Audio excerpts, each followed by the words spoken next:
आज आपण बघणार आहोत की हायपर टेक्स्ट आणि मार्कअप लँग्वेज म्हणजे काय.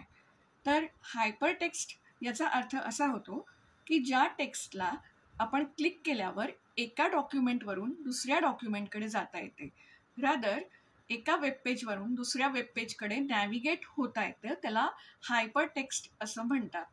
हायपर टेक्स्ट आता इथे फक्त टेक्स्टच नाही तर इमेज पण असू शकते. फॉर एक्झाम्पल तुम्ही इथे बघू शकता की इथे एखादी इमेज किंवा हा मॅप आहे, तर या मॅपला क्लिक केल्यानंतर मी दुसऱ्या पेजला जाऊ शकते. तर सेम लाईकवाईज इथे हे टेक्स्ट आहे, याला क्लिक केल्यावर मी दुसऱ्या वेब पेजवर जाऊ शकते. तर याला हायपर टेक्स्ट असं म्हणतात. दुसरं असं की मार्कअप लँग्वेज म्हणजे काय.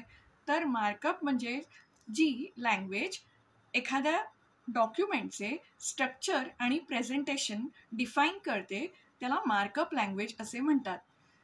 स्ट्रक्चर म्हणजे थोडक्यात आपल्या त्या डॉक्युमेंटमध्ये काय लिस्ट वापरता येतील का हेडिंग वापरता येतील हे डिफाईन करता येतं. आणि प्रेझेंटेशन याचा अर्थ की मला लेआउट डिफाईन करता येईल. फॉर एक्झाम्पल मला इथे माझा लोगो कंपनीचा ठेवता येईल, इथे कंपनीचं नाव मला डिसाईड करता येईल, लेफ्ट साईडला मला हायपरलिंक्स डिफाईन करता येतील आणि त्या हायपरलिंक क्लिक केल्यानंतर मला त्या लिंक्स उजव्या साईडला ओपन करता येईल. हा लेआउट मी बनवू शकते.